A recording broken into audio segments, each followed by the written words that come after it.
Hey there, Mr. Ian here, as I'm known in youth group circles. I'm here to promote a fundraiser that our youth group is doing for Shrove Tuesday, pancake breakfast. As you know, we usually gather together in the parish hall to have pancakes on Shrove Tuesday, the evening before Ash Wednesday. But of course, this year with COVID-19, we can't gather at all. So the youth instead decided to sell jars of their signature made from scratch pancake mix that we've made several times before. So, and this is what you see here. Here's one of our jars, and you'll notice on the front, the label has the wet ingredients you'll need to add: the milk, the butter, and the egg. And you notice down here below, I have these ingredients ready to go. So I'm just going to do a demonstrational video showing you me making the pancake mix and then making a bunch of pancakes. You notice behind here I've got the stove with the largest pan in the kitchen, a plate for the cooked pancakes, and of course a ladle to scoop up the exact right amount of pancake mix to make perfect pancakes, and a spatula. And we'll talk a little bit about this as we go along. So why don't I set these ingredients to the side for now. The first thing I'm going to do is I'm going to melt the butter. So I've got 3 tablespoons of butter here. That's 3/8 of a stick of butter. And I'm just going to peel this back. And here I've just got a measuring cup, a glass measuring cup that I'm going to put that in. And I just give it 2 shots of 15 seconds at high on our microwave. So I'll do that right now. So I have a button that says add 30 seconds, and it does exactly 30 seconds. So I'm going to do 2. I'm going to stop it halfway through just to let the butter settle a little bit. It's down to 20 already. I'll just let it sit for a second, and then I'll hit it for the next 15 seconds, and that should melt the butter perfectly. So here we've got a big mixing bowl, and I'm just going to take our pancake mix. Notice it basically fills a pint size, that's a 16-ounce mason jar. The jar is yours to keep and to use as you wish. And I'm going to take off the top here. And then I'm just going to dump all of this into the mixing bowl.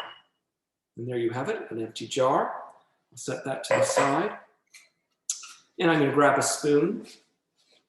Actually, I'll grab one of these spoons back here. And I'll hit start again just to do the second. And then what I'm going to do is I'm going to mix this up a bit. So our mix basically it's mostly flour, of course, but it's got baking soda to allow the pancakes to rise. It's got some sugar to give it a little sweetness and some salt to give it a little savoriness. So what I'm going to do is I'm just going to mix this around a little bit, and then I'm going to create a well in the middle here where I'm going to pour our 1.25 cups of milk. So I'll just pour that in the middle, there. And then I'm just going to slowly bring some of this flour off the edge as I'm putting the rest of the milk in so that it comes and mixes together. And then what I'm going to do is I'm going to mix this around until the flour is basically dissolved in the milk. That will make a pretty thick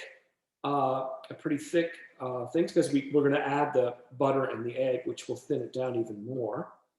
But I just like to make sure that there's no sort of dry flour around. So that's what I'm doing right now. There we go. Yes, I hear you. Here, by the way, is our melted butter, all set to go in.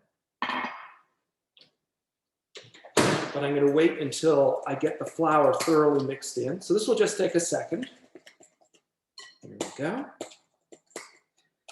And then just use the back of the spoon to press out any lumps, because you can get some lumps of the dry mix inside. And there we have it. So now, why don't I put in the melted butter.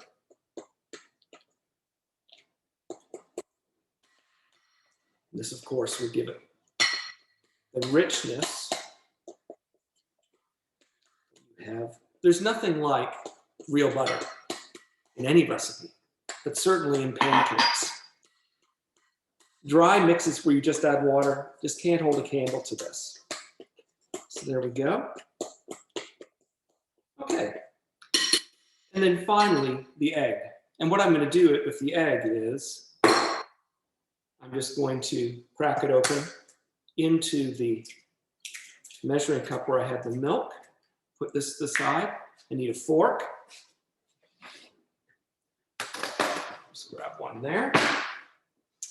And then pierce the yolk and just whisk around, just like you're making an omelet or scrambled eggs. And then I'll bring the mixing bowl back up here.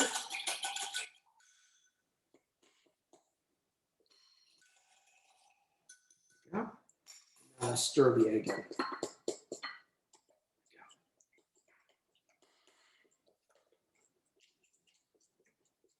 All right. So now that's more the consistency that one would expect from pancake mix, but I'm going to test the consistency once this is all mixed in. You want the mix to be very homogeneous, meaning you want it to be, all the ingredients to be thoroughly mixed together. Okay. Now, while I'm doing this, I'm going to turn on our pan here. A great temperature to cook pancakes on is the same temperature you would cook an omelet or scrambled eggs. You want the butter, if you put butter in, to melt and to sizzle up and then to sizzle down, but not burn. So on my stove, which goes, it's an electric stove with infrared heaters, it goes from 0 to high. I find 4.5 is the perfect amount. But what I'm going to do is I'm going to start it on high, and I'm going to time this for 2 minutes. And at the end of the 2 minutes, it should be exactly the temperature where I would have 4.5. Okay, so let's go back to our mix. Now, if you look at the mix, you can look at the consistency. That is fairly, so if you like nice thick pancakes that are sort of cakey in the middle, this is great. You can put the mix down in the pan. It will form globs, but then it will slowly come out to a circle. Now, I like mine a little thinner than that. And so I'm just going to add a little bit more of our milk, our reduced fat milk. Why we have reduced fat milk and we're using butter is beyond me. So I'm just going to add just a dollop more of that to thin it out until it's the thickness that is to my liking. So now you can see it flows much more easily. And I'm just going to do just a dollop more. There we go. And when I say a dollop, I mean, I added maybe a tablespoon at a time. So I've probably added just 1 more ounce of milk. So to the 10 ounces that we originally put in. And then you can see now, see that flow like that? Now what's going to make, it's going to make thinner pancakes, but it's going to make, so that they're thinner and they're not quite as cakey. So I found that this amount of mix, we chose it both because it filled a pint jar, but also because you use exactly 1 egg. An egg is hard to divide up. So, but what this will make is 8 of those very thick pancakes that we were talking about, maybe 4 or 5 inches across, 8 of those, or it'll make about 10 or 12 thinner pancakes. So we'll do this in a second. And we're down to 4 seconds. 3, 2, there's the alarm. So now I'm going to turn this down to the 4.5. And that should be the perfect temperature. And I'm just going to leave it for a second so it comes to that temperature because it's been on high for a bit.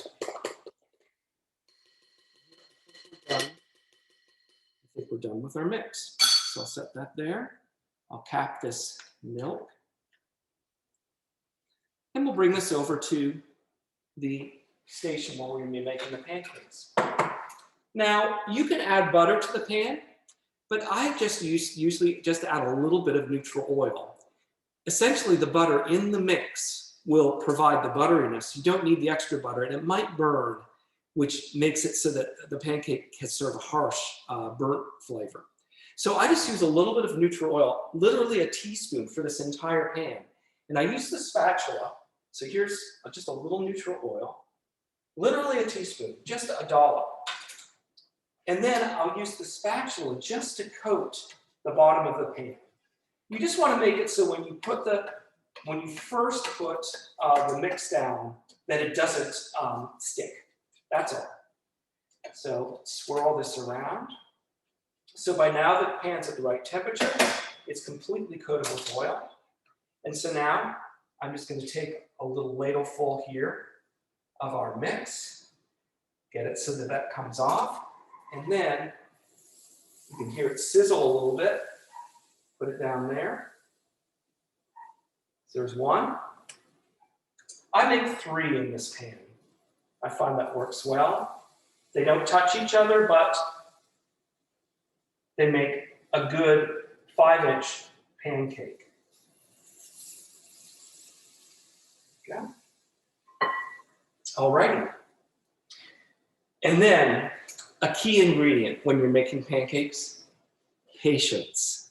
You're always going to be tempted to want to fiddle with the pancakes, but what you want is the bottom to set really well so that you get a nice golden color across the bottom of the pancake. Don't touch it until it starts to form bubbles. And you'll notice at first the bubbles bubble up and then they seal. The wet ingredients come back into the bubble. The first time you see one of those bubbles not seal, that's the perfect time to turn it. It means that the mix on the top is set enough that it's not going to slop when you turn over the pancake. But it also means that it's cooked through on the bottom. So you've got a nice even cook on the bottom. So patience is a key ingredient. And I can already see the baking powder going to work. The pancakes are really starting to leaven up, okay? So that's looking good. And our first bubbles are starting to form and to come down. Do you want to see this? I'll show you. I'll show you. Just a sec.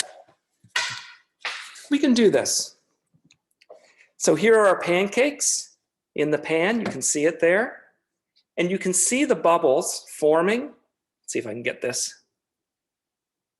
Forming and then bursting. And then the pancake batter falls back into it. So you're waiting for those bubbles to form and then not burst. That's the key thing. So this one here is the first one that we did. That's probably going to be the one that forms the bubbles first. So you see that bubbles formed and it's just filling back in. So we're getting close on that one. And then we'll do the others in their course. Okay? So I'll bring this back to its original position. Here we go. Alrighty, there we got trained on the stove. And come back, got my spatula at the ready. Not quite ready, just about to form some more bubbles. But you can see how the pancakes have really risen because of the baking powder. The first time that we made pancakes from scratch with the youth, there was a certain senior who I will not name, but her mother's a member of our staff. And she mistook the baking powder for the salt, and she was about to put in over a tablespoon of salt into the mix for this batch of pancakes. And that would have been a rather salty pancake. So you've always got to sort of stay on top of things. Okay, just now we've got bubbles forming and they're not filling in.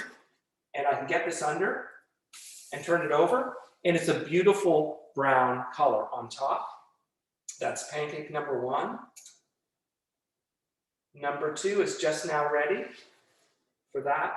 So flip that as well. And then waiting on number 3.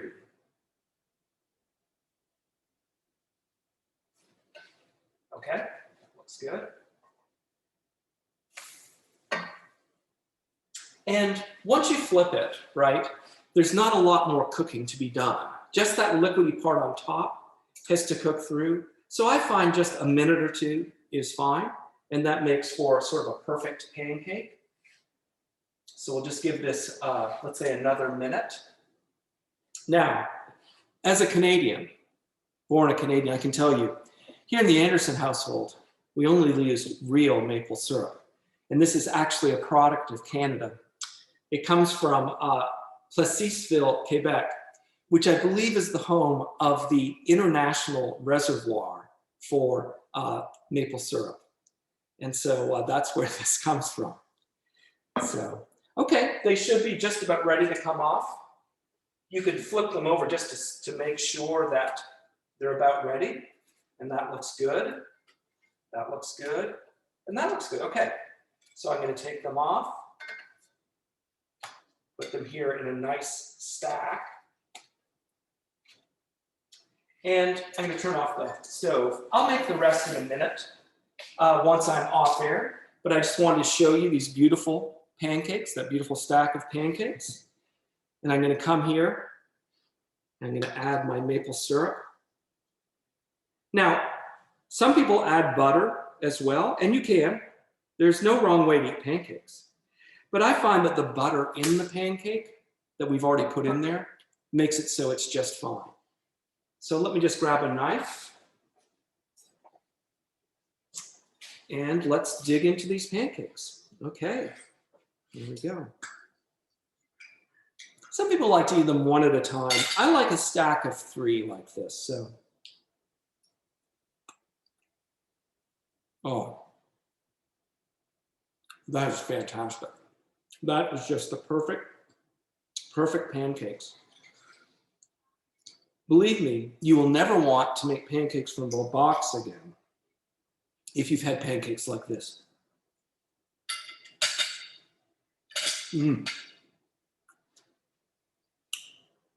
So that's my demonstration for today. Thank you for joining me. If you really enjoy these and you want to know the proportions of the mix that we put in so you make your own mix at home, just send an email to youth@goodchefonline.org and I will send it to you. So in the meantime, enjoy, have a lovely Shrove Tuesday as we prepare for a Holy Lent. God bless.